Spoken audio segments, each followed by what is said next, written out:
When the final hours of Ramadan begin to slip away, there is a quiet shift in the heart. The nights feel different. The air feels heavier, almost as if it carries something unseen, something odiyam.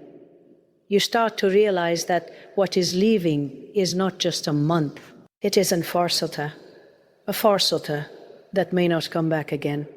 And in these last moments, there is a question that should shake every kalbam awake. What if Allah forgives me now? Not tomorrow, not someday, but in this very hour. Because if Allah forgives you, truly forgives you, everything changes. Your past, with all its weight, all its mistakes, all its private sins that no one knows, it no longer defines you.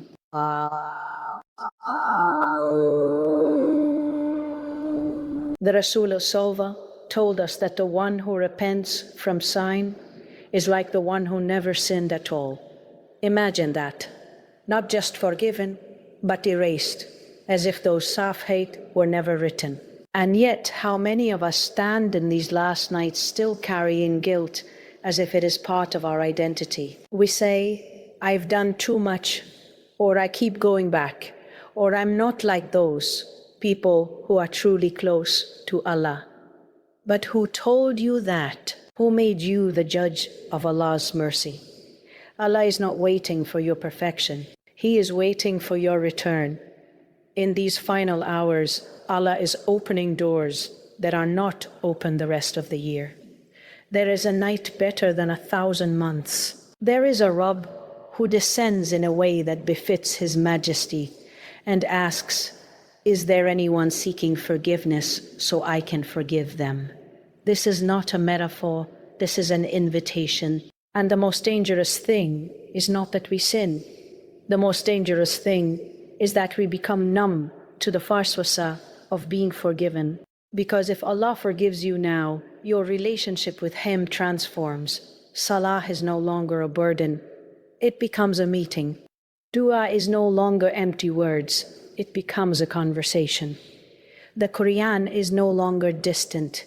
It begins to speak directly to your heart. When forgiveness enters the heart, it softens it.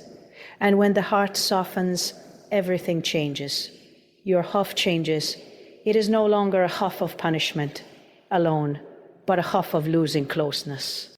Your hope changes. It becomes deeper, stronger, more certain. You start to see Allah, not just as the one who judges, but as the one who covers, the one who gives, the one who keeps calling you back even when you turn away. And your life after Ramadan, it will not be the same, because the one who is forgiven cannot go back to the same darkness comfortably. There will be a Noor inside you that refuses to settle. You may slip, you may struggle, but something within you will always pull you back. That is the gift of forgiveness. It doesn't just wipe your past, it reshapes your future. But here is the reality. These final hours are not guaranteed again. You and I are not promised another Ramadan. We are not even promised the next night. So what will you do with this moment? Will you stand before Allah with a distracted heart, counting how many nights are left? Or will you stand as someone who knows this might be the last chance to say, Ya Rab, forgive me? Not a rushed istighfar, not a distracted dua, but a broken, hadir heart. A heart that finally admits, I need you. Because Allah does not look at the perfection of your words. He looks at the sincerity of your qalbem.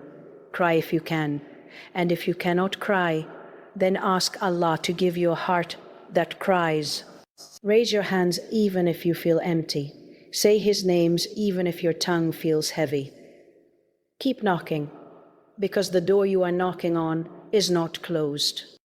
And remember this, if Allah writes you among those who are forgiven in these last moments of Ramadan, then you have succeeded even if the whole world sees nothing. Everything changes. Your record changes. Your heart changes.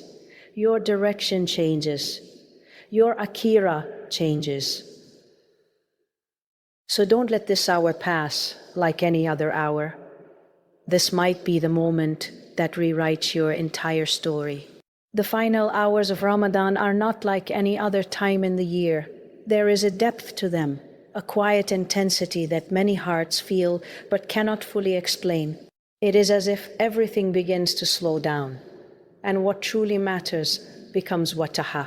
The distractions that once felt important start to fade, and a single question rises within: have I done enough? But the reality is, it is not about how much you have done. It is about what you do now, in these last moments. These hours carry a weight because they are filled with opportunities that are rare and aziman. Within them is a night that is better than 1,000 months, a night where every sincere daya is elevated, where every tear is seen, where every whispered astaghfirullah is heard. This is not something small.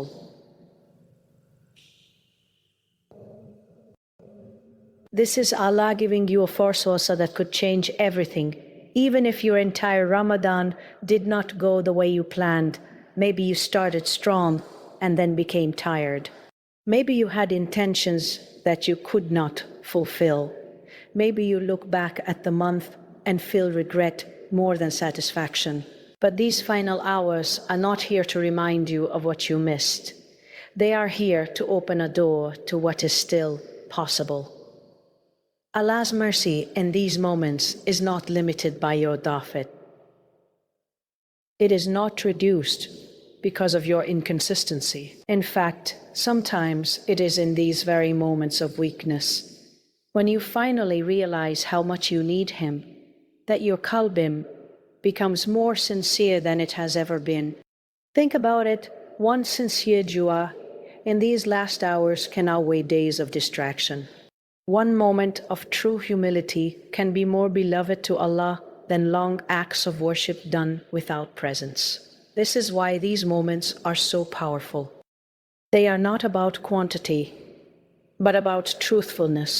And the danger is not that these hours are small. The danger is that we treat them as if they are. We scroll, we delay, we assume there will be another night, another Ramadan, another chance. But the believer sees these moments differently. They see them as possibly their last opportunity to stand before Allah in such a blessed time. So the heart begins to shift. It becomes more harder, more aware, more desperate in the most beautiful way. Because it realizes that in these final hours, a single sincere turn back to Allah can outweigh an entire lifetime of mistakes. When Allah forgives, it is not like the forgiveness we know as bawshar. We forgive, but we remember. We move on, but something lingers in the heart. A trace remains, a shadow of what once happened. But Allah's forgiveness is not like that at all.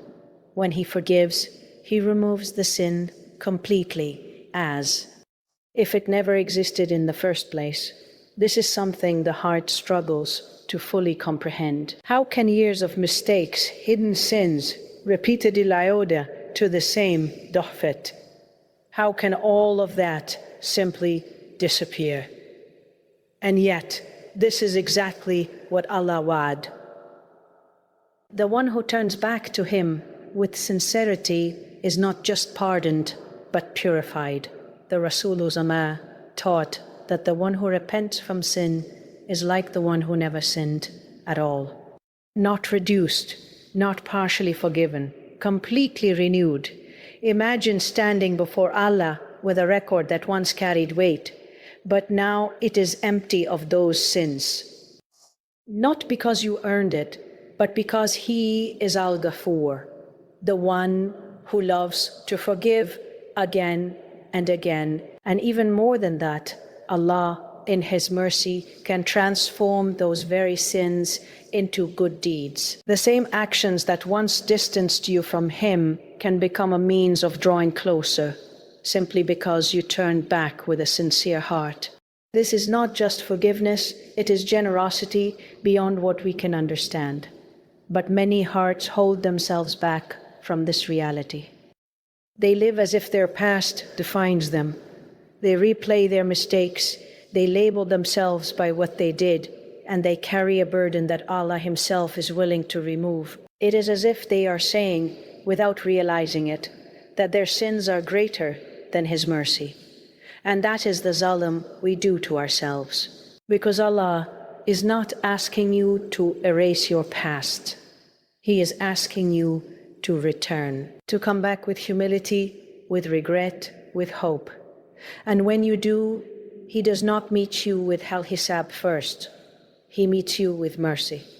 In these last hours of Ramadan, this reality becomes even more powerful. You are not standing at the door of a limited forgiveness. You are standing at the door of a Lord whose mercy has no end. A Lord who knows every detail of your past and still invites you to ask. So the question is not whether Allah can forgive you. The question is whether you will allow yourself to believe that He will. There is a quiet thought that enters the heart of many people, especially in moments of reflection, and it sounds convincing. It says, "You are not worthy. You have done too much. You keep returning to the same mistakes. How can you expect forgiveness now?" It feels real, almost logical, but in truth, this thought is one of the greatest barriers between a servant and Allah, because it shifts your focus away from who Allah is and places it entirely on who you are. And that is where the mistake begins. Your worthiness was never the condition for Allah's mercy. If it were, none of us would stand a chance. Allah does not forgive because we are perfect. He forgives because He is our Rahman, our Rahim. His mercy is not a reaction to your perfection. It is a reflection of His nature. When a person starts to believe they are unworthy, they slowly stop asking. Their dua becomes hesitant. Their istighfar becomes weak. They raise their hands, but their qalbam is not fully present, because deep down they feel there is no point. This is how Shaytan distances a person, not always by pushing them into sin, but by convincing them that they cannot return. And yet, if you look at the pattern Allah has set, you will find the opposite. The more al-insan turns back, even after falling, the more beloved that return can become. Not because of the sin, but because of the sincerity that follows it.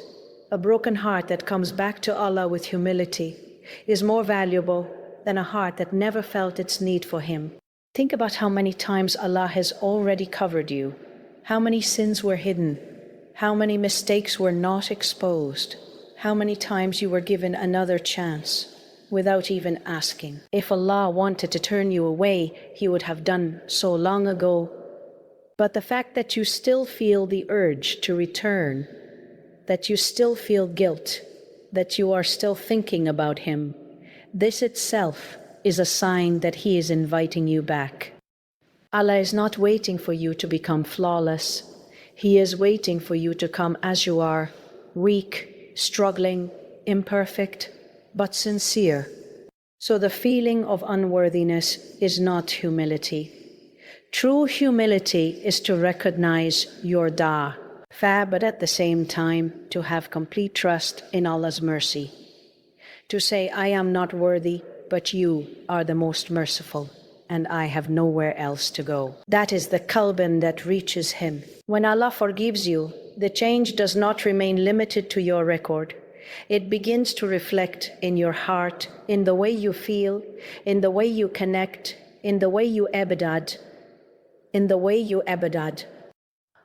Acts that once felt heavy, routine, or even delayed start to take on a completely different meaning. Salah, for example, is no longer just a task you check off throughout the day. It becomes a meeting you don't want to miss. Before, you may have stood in prayer while your mind wandered, your qalbam distracted, your body present, but your ruha distant. But when forgiveness touches the heart, there is a softness that enters. You begin to feel who you are standing before. the kalimat you recite start to carry weight. Even if your focus is not perfect, there is an effort, a longing, a desire to be present. The same shift happens with the Quran. It is no longer something you read only to complete a portion or fulfill a goal. It begins to feel like a message meant specifically for you.